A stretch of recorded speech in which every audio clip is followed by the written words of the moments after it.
Some viewers may find this content disturbing.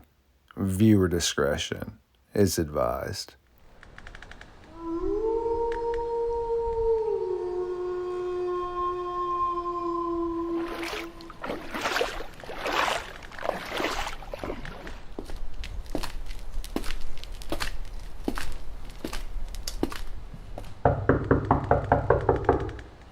Robert Prevost, yes. It is excellent to see you venture into the fox den for this episode of Midnight Lycanthropy here on StarFox Radio. Yet please release my shackles so that I can feed.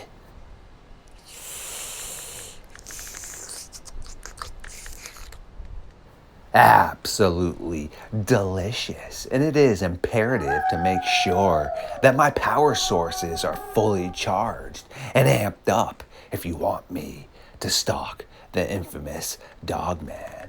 So without further ado, it is time for the Midnight Society to take a walk into the darkness.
My creatures of the night, yes, welcome back once again to another episode of Midnight Lycanthropy here on StarFox Radio.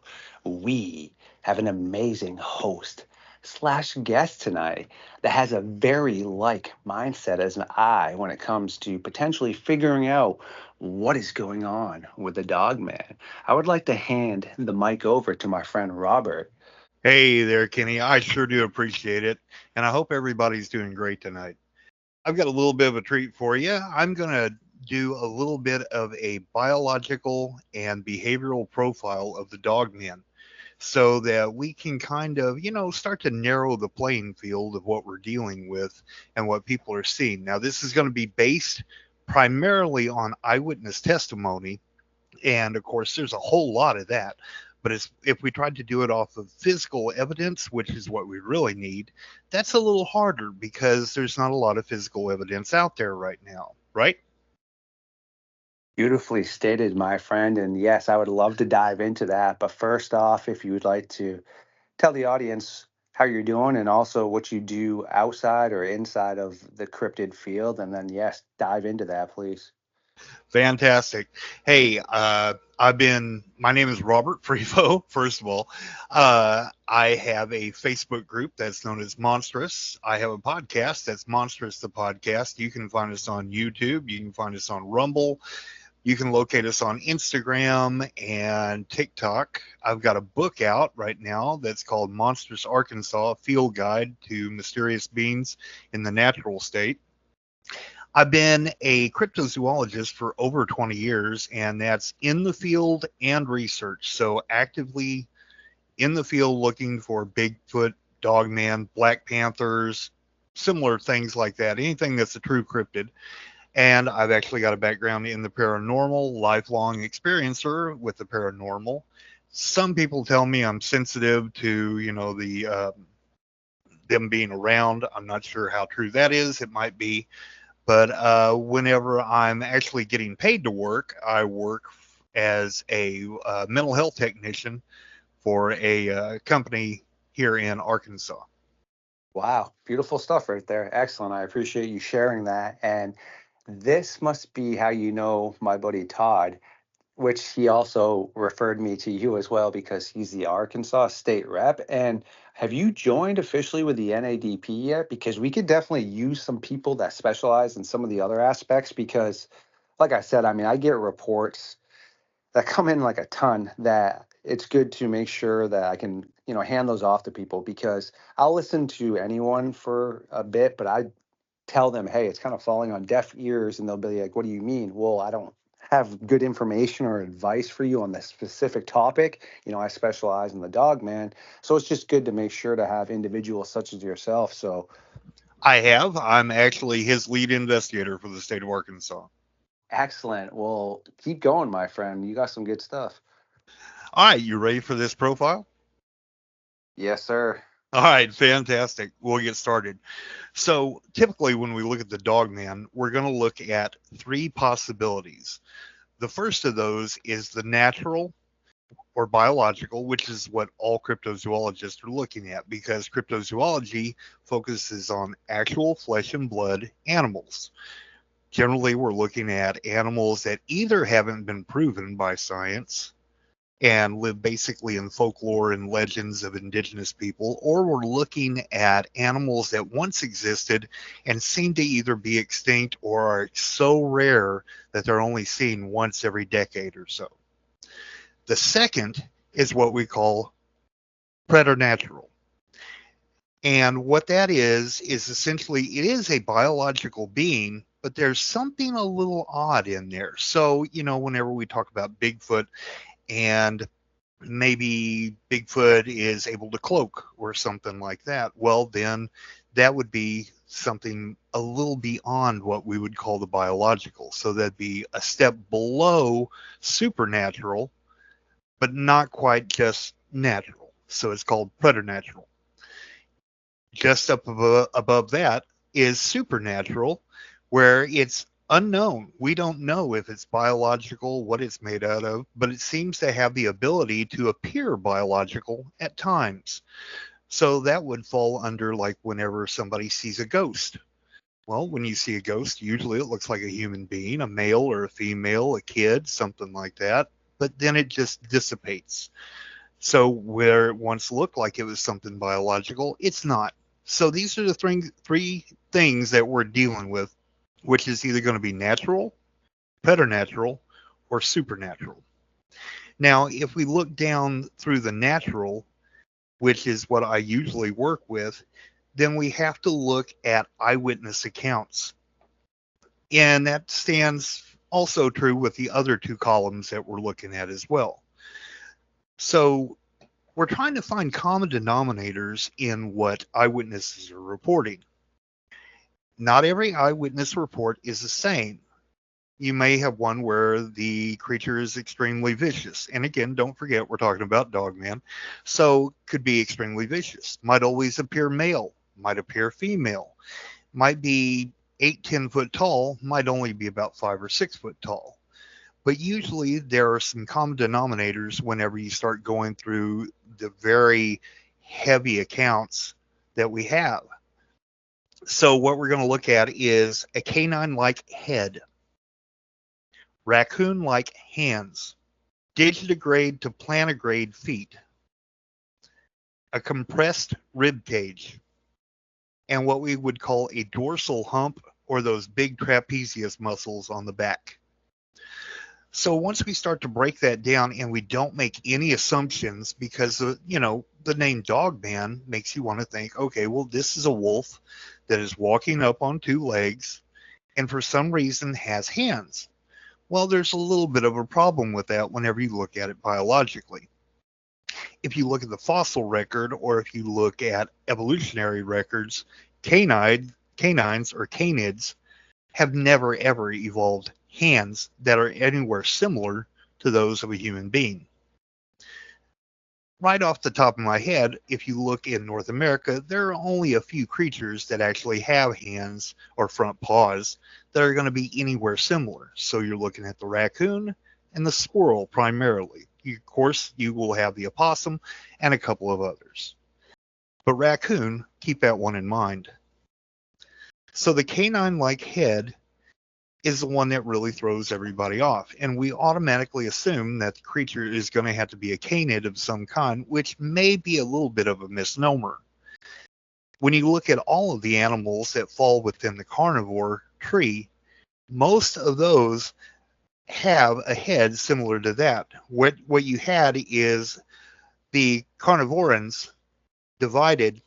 You had feliform and you had caniform. Even in feliform, you have the hyenas. And the hyenas have a head that looks very much like that of a canine. So it's very hard to say just because it has the head of a canine, it is a canine. Another animal that isn't even within this spectrum right over here, well, it is, but it's a very distant cousin, is the bat. When you look at fruit bats, their head is actually formed a lot like a canid's head. Hence, that's also what they call a flying fox for that very reason. So we need to keep that in mind. The raccoon-like hands, the compressed rib cage, and the dorsal hump, to me, are a hint about this creature. Along with eyewitness accounts, they talk about them climbing through trees. If we look at the human evolutionary record, humans, apes, monkeys have developed hands that have opposable thumbs because we lived in trees. We had to be able to grasp branches and trees. So that would be the beginning of the formation of these thumbs or these hands that are similar, which a raccoon does, which a squirrel does, which an opossum does. If you look at the compressed rib cage along with that, where we're talking about, a lot of people talk about it looks almost like a bodybuilder. Well, you got to think muscles develop for a reason. So if those muscles look stronger up in the chest and in the abdomen, that means they're being used pretty heavily. The dorsal hump or the trapezius muscles that are on the back are going to get oversized and very strong if you have an animal that has significant weight that is going to be climbing up trees. So similar to a bear, this creature is reaching around with its massive hands and those long arms, and it's grasping the tree, and with the powerful chest and the powerful dorsal hump or trapezius muscles, it's able to climb up these trees pretty quickly. This also lends to the bipedalism. Animals like apes, monkeys, even squirrels and things will have a tendency to stand bipedally. Apes, we know, can walk around bipedally. Chimps walk around bipedally. So this would be a good evolutionary reason for this creature to be able to walk this way. So the digitigrade or plantigrade, from eyewitness testimony to eyewitness testimony, we're seeing both. We're seeing some that are digitigrade, some are plantigrade. Often, we try to rule out the plantigrade ones as being something more like the Gugwe, which is another Bigfoot cousin, I guess you would say, just to put it incorrectly. But so it could be that what is the digitigrade paw could be in transition to being more plantigrade. So it could fluctuate between both depending on what it's needing to do. So if we're looking at this and we're trying to figure out, okay, an animal that's going to do this, it wouldn't be a canid. We're going to have to go farther back into the fossil history to figure out what this was. And one of the perfect culprits for this would be the anthocyanins, which is also known as a bear dog. Now, the bear dogs evolved from. So these large bear dogs, which have a lot in common with wolves, bears, raccoons, other animals like that, if they were able to live in small populations and if they were able to become adept at climbing trees, this would explain quite a bit. Instead of having to try and take a canine and evolve it backwards or evolve it in a way that there's no real reason for an adaptation, it makes more sense to start with an animal that has a reason for adaptation and to move forward with that, if that's making any sense. Does that make any sense to you, Kenny? You're dang right it does, and I have a ton to say that. That was absolutely excellent right there, and I just want to give a big kudos right there. And before I toss you the mic back, I just have a few responses. Having a pet squirrel, yeah, she is bipedal all the time, man. She waves at things like the leaves coming down, dude, and she'll literally like hop and walk pretty quite well like that. I mean, obviously, she has four legs, so she prefers to be quadrupedal, but same thing with this little cool chipmunk I built in my house out back. He's wild, but he comes up and I just feed him, and he has no problem sticking his two little arms out, grabbing the peanuts and putting them in his mouth. It's awesome. And now diving into what you were saying, a lot of people don't realize, yeah, so you have the Amphiceno Day, and correct me if I'm wrong here, around 40 to 50,000 years ago is when it kind of all branched off, meaning raccoons at a point in time were tied up in this, the bears, the canines, and then they kind of all split off into their little groups. And a lot of people don't realize raccoons are related to foxes and coyotes, and also indigenous cultures call them wandering bears and the long-tailed bears. And if anyone's dealt, trash pandas are cool, but if anyone's dealt with a ticked off trash panda, like I made the reference before, I used to date this girl up at University of Maine, Orono, and I'd bring her trash out. Dude, some of those trash pandas and even the squirrels, man, you'd open it and they would be absolutely raging out that you just decided to interrupt what they were doing. And I'd be like, yo, here, this trash, it's all you, buddy. I want nothing to do with you right now. But again, there was also a raccoon that was the size of a Volkswagen at a point in time. And people don't realize there was a North American hyena that was the size of basically a rhinoceros almost. And there was another subversion that was the size of a polar bear. Okay. Bears, hyenas, they all have canine looking heads, yet no relation now in modern day times. Okay. And also, another thing that people tend to kind of forget is look at kangaroos. They have jacked up chests, and kangaroos look like a bodybuilder to an extent. And look at baboons as well. And I think a lot of the descriptions, too, could potentially fall into the Dinopithecus, meaning that thing looked like a crazy werewolf. It had the hunched over kind of posture when it decided to get up bipedally, from what they understand. It had a huge raging mane, and baboons have an elongated canine looking snout, pointy ears. Their eyes do glow in the dark, and I think it's the yellow baboon species that's adapted to have night vision because of leopards it has to deal with. And we have these strange footprints here in North America that look like they're dang baboons because the back foot looks like a humanish bearish kind of, but then you see the front hands. And again, that thing, the arms would have been down kind of past its legs. And baboons, I encourage anyone to look it up. If I had a copyright free image I took myself, I would gladly show it, but I do not. Just type it into Google. Their legs are bent back and look like a canine. And again, if people aren't familiarized with what it is they're seeing, poor eyesight, misidentification, you keep naming it, then yes, that could look like that. I promise anyone, if you were sleeping in the middle of the night and a large baboon just literally looked into your room and put his hand up, you're going to think that's a werewolf. And I am almost willing to promise again, any child would be like, Mom, that was a monster looking werewolf thing that was trying to get into my house. And they were 6 to 8 feet, a little bit bigger, taller, and even just a baboon in general is jacked up.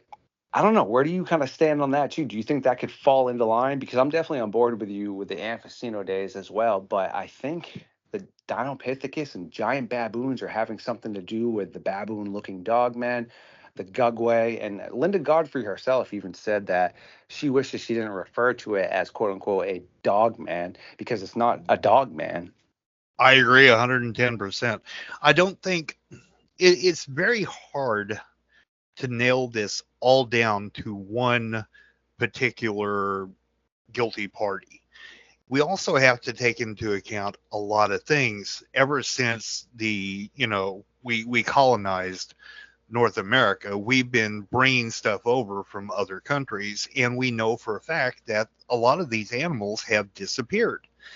Baboons were used on slave ships, leopards were used on slave ships because we know that the Native Africans were very afraid of these animals, and they used them to terrify them on the trip over and to try to keep them in line, for lack of a better word. And a lot of times these animals would escape once they got over here. And of course, we automatically want to say, well, the weather conditions are wrong. So, of course, they're never going to find anything to eat, which is highly possible, but not necessarily ironclad. One of the reasons that I stick with the anthocyanins whenever I was talking about this is because I found a lot of correlation with the old stories from the Native Americans about the devil monkeys are occurring in areas where we haven't gotten to yet whenever we were colonizing in North America, especially up in northern Canada. There was a lot going on with devil monkeys up that way. Now, you do have it again in the Appalachians and somewhat even here in the Ozarks. So, and the Ozarks are actually known for having some of the best fossils of the bear dog. Beautiful stuff again right there, and I couldn't agree more. And I'm going to add a little bit more sauce to the cook, or a little bit more fuel the fire, or whatever people would like to say about that. Well, first off, I just also want to say about the adaptation part. Like our science team says, you could easily take a hyena from Africa. I mean, look what a hyena is dealing with down there. And people think it's just hot all the time. Africa gets cold at night as well. Okay, so let's take a dominant. Yes, I'm going to use the word dominant because, again, people really think that the king of the jungle, the king of Africa is the lion. That's incorrect. Again, I encourage everyone to fact check what we talk about, but the spotted hyena is the most productive and dominant predator in Africa. Their packs have been up to like 160 plus, they've seen like a 90% success ratio when they hunt. They are just straight up punk badasses, okay?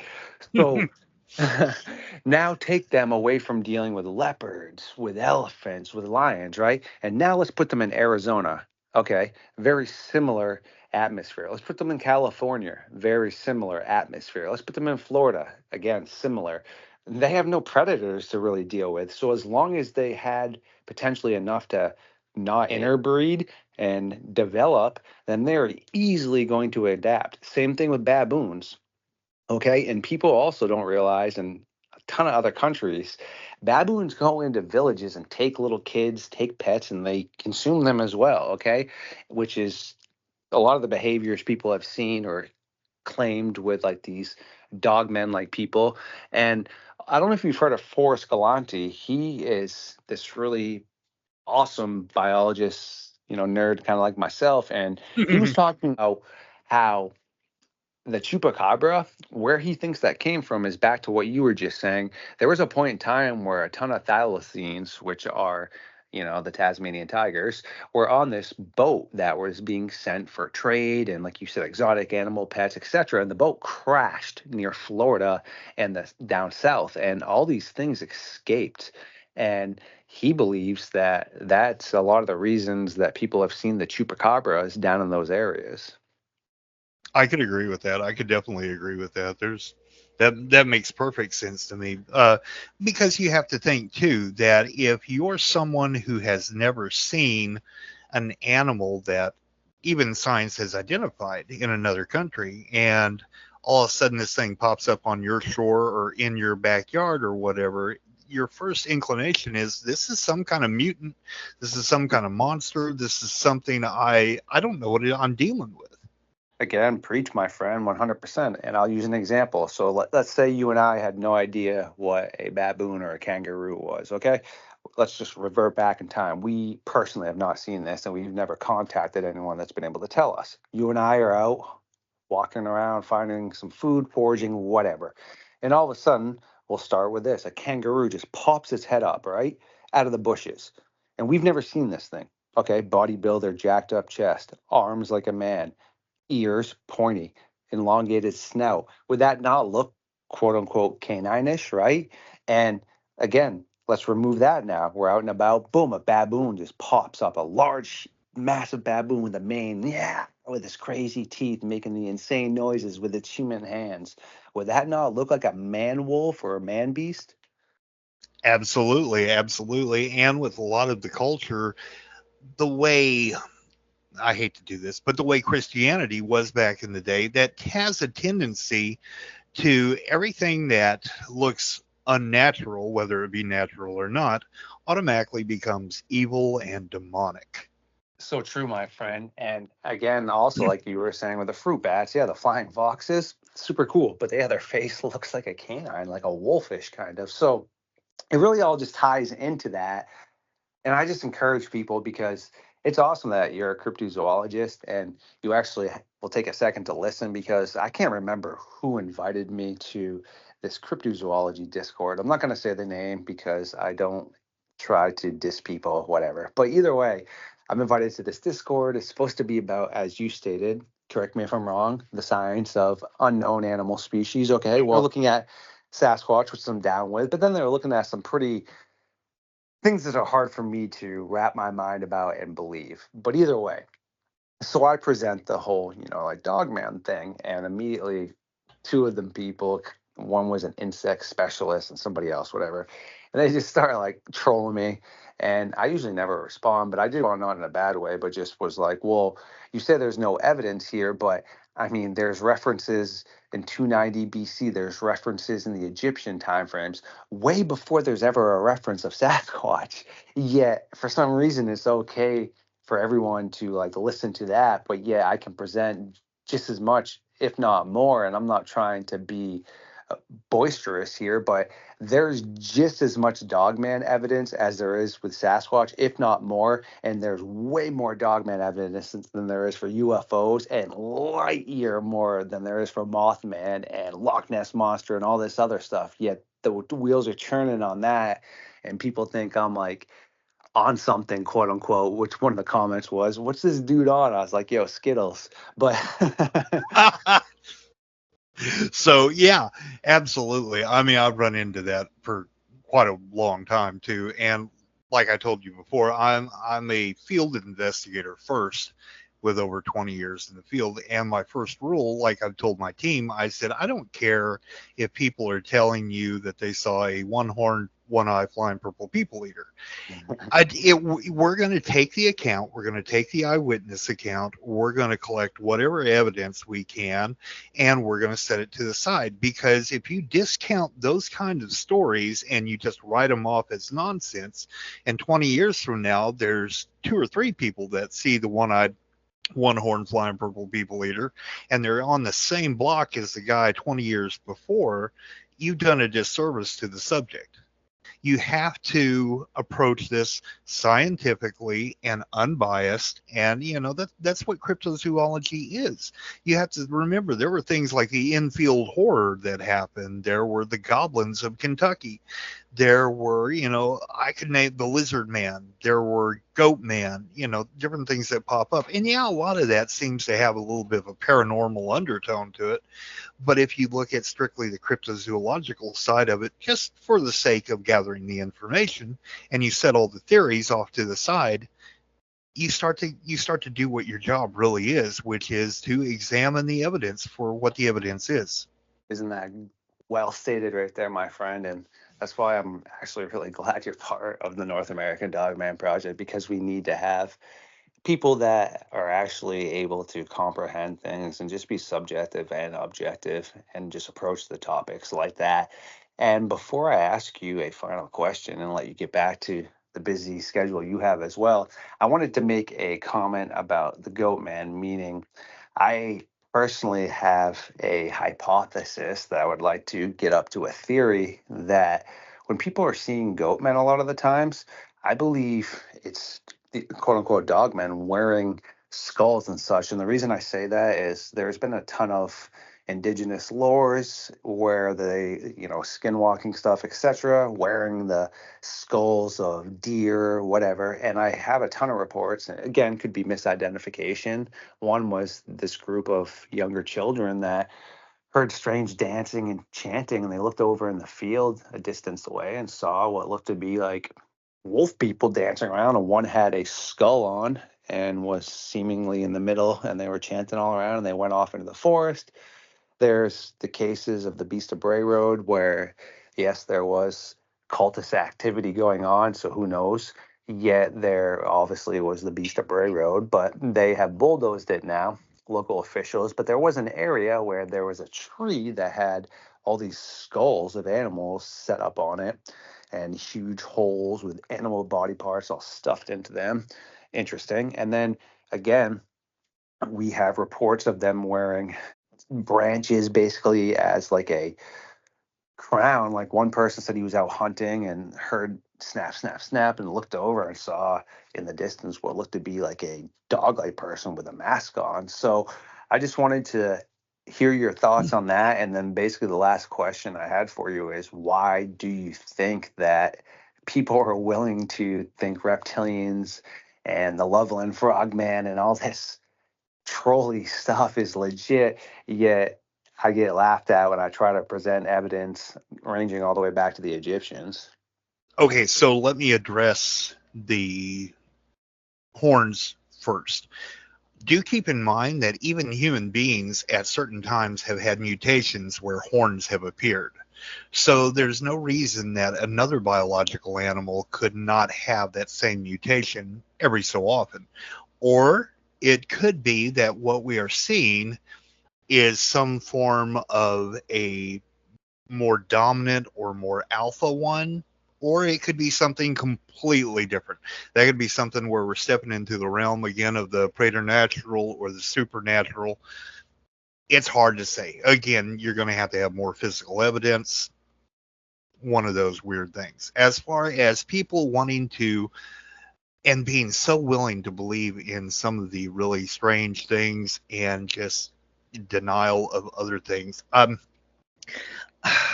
really don't know. I do know that people have a tendency to latch on to certain things and discount everything else. We see that a lot whenever we're dealing with eyewitnesses, and they've done just enough research to be really dangerous, I guess you could say, to the subject matter. And and I'm not saying that people are stupid, not by any means, but there's a lot of misinformation out there. There's a lot of half information out there, and then there's a lot of twisted information.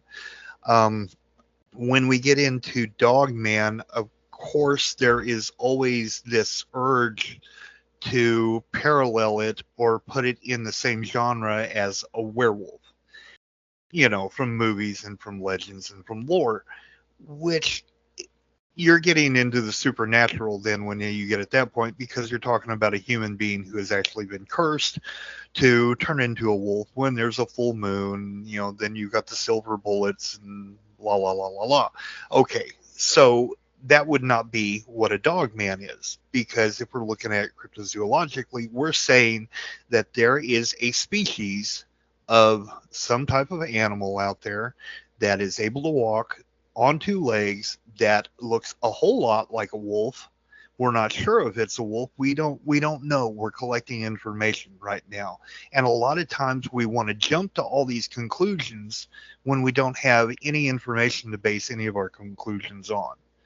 As far as people wanting to believe in not dogman, wanting to believe in like the frogman or lizard people or things like that,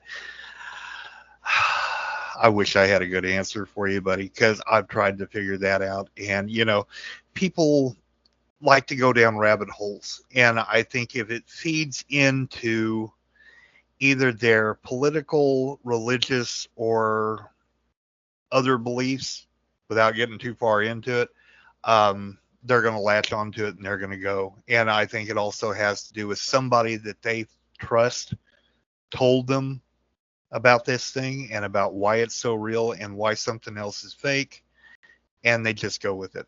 That's actually a beautiful answer, my friend. So, I mean, I take that as a great answer, and I couldn't agree more. So, thanks for stopping in tonight and hanging out with us and nerding out. I appreciate it, my friend. And it's always important to try to get out proper information. And I do encourage the audience. I'm going to have Robert's links all popped up in the description. And Also, you'll be able to pop over there and check out what he's been up to. And I do hope to get him back on here in the near future and nerd out again. So thanks for your time, man.